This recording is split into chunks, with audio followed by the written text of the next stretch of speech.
Welcome to KX News on the Go. I'm Chance Sick. North Dakota already put out plenty of power thanks to coal, wind, and natural gas. And now North Dakota lawmakers want to know if nuclear could work here as well. So on Wednesday, state lawmakers who are on the Advanced Nuclear Energy Committee invited supervisors from 9 different companies to give proposals for building nuclear power in North Dakota. Legislators drew out names to find out who would go first. Earlier this year, state lawmakers approved House Bill 1025, which provided $300,000 to study nuclear energy and find out if it's an idea worth pursuing in North Dakota. They heard presentations today from groups like Nuclear Energy, the RAND Corporation, and Juna Power. A lot of the things we were learning around carbon storage, which North Dakota certainly has as well, is that a lot of that data informs an early site permit for nuclear. And you need an early site permit to start down this path of permitting. So light bulb, that's how, that was the genesis of Juna Power for me. Nuclear has one of the smallest land use footprints of any source of energy, especially when you consider that a lot of the uranium is mined in situ. So they basically are able to, suck up irradiated water and process that. So it's from a land use perspective, it's a small footprint. Right now, the nearest nuclear reactor to North Dakota is run by Xcel Energy over in Monticello, Minnesota. Xcel has operated 2 nuclear plants in Minnesota since the 1970s. The Bismarck Airport just finished a $4 million project, and those boarding planes will soon get a chance to see the upgrades up close. The project involved replacing 2 jet bridges in Terminals 2 and 3 with completely new ones.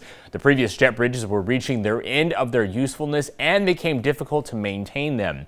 It took the airport about 2 weeks to remove and install the new bridges, and the new ones should be good working order for 30 to 40 years. Now, unlike any other bridges at the airport, these jet bridges have a heating and cooling unit that can hook right up to the plane to help them regulate the plane's temperature during severe heat waves and on very cold days.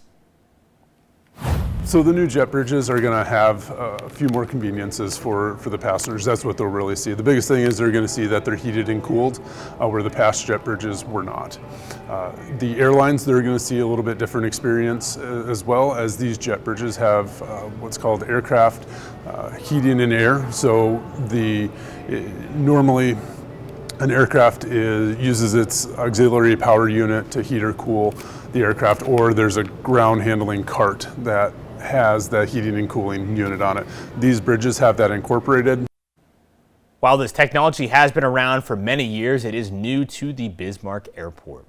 Crews are starting to get those roads ready for the winter. Can you believe it? The city just approved contracts to buy sand, salt, and beet juice for the upcoming season.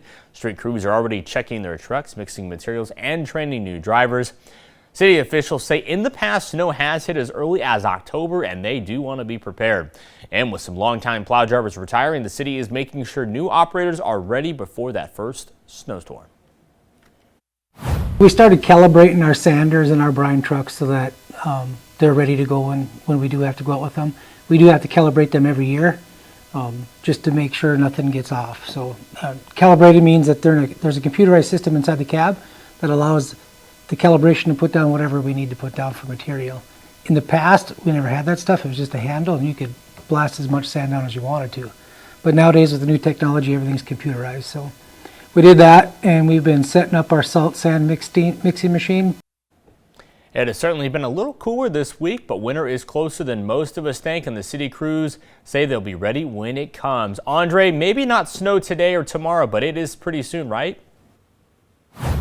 Yeah, that'll come well into the future, but for right now here in the Magic City, we are seeing some of that rainfall this morning due to our cold front that's continuing to push on through here. And guess what? The temperature is at 52 degrees and the winds are starting to increase some out of the south at 14 miles per hour. And as we head over into around Lake Metagoshi, we're also seeing some of that rainfall this morning too. And guess what? Looking at our current temperature is at 43 degrees. Winds lighter here out of the east at 6 miles per hour. But looking at the rest of the day, folks, look what's expected. We're going to be seeing those gusty winds move on in, so that's something to really watch out for. So be careful out there. And also, we're going to be staying on the cool side as well. And we are expecting those rain and thunderstorm chances throughout our viewing area today, too. Now, what's driving all this? Well, we have this cold front that is to our north, and this cold front is going to continue to swing on in over the next few to several hours, and that's going to be bringing us the gusty winds, rain chances, and it's going to keep the temperatures on the colder side than average because of this northerly flow that this area of high pressure is also going to be bringing, so that's something to really keep in mind here. Now, looking at our winds right now, our winds are out of the south and west about 5 to 15 to even near 20 miles per hour in our north and western areas, and this is just going to continue to build up, folks. So this is just the beginning of things here, and in fact we do have our high wind warnings and wind advisories in effect for pretty much all of us until this evening, so please be careful because we are expecting those wind gusts to be around 40 to 60 miles per hour. So I want you to just bring in the smaller objects and tie down those larger ones, and also just be traveling on the safe side throughout the day today too. Now, looking at our wind gust forecast, this is right about now, and this is where we're starting to see some of that wind gust increasing to around 20 to 30 miles per hour, and that's really going to be increasing near lunchtime, with those wind gusts increasing around 40 to 50 miles per hour in our western areas, and then becoming around 50 to 60 miles per hour in our central areas by the time we get into our afternoon commute, and that's going to continue into around 10 o'clock. But once we get into around 10 and midnight tonight, that's where those conditions will start to improve, and it will be more on the manageable side as far as the wind gusts Friday morning. Now, looking at our current temperatures, our temperatures right now are mainly in the 40s and the 50s, and our wind directions are going to be changing out of the north and west, and that is going to keep those temperatures at bay, mainly in the 50s and 60s throughout the day today. And guess what? These temperatures are going to be running about 10 to 20 degrees below normal, so man, it's feeling quite a chill in the air for sure.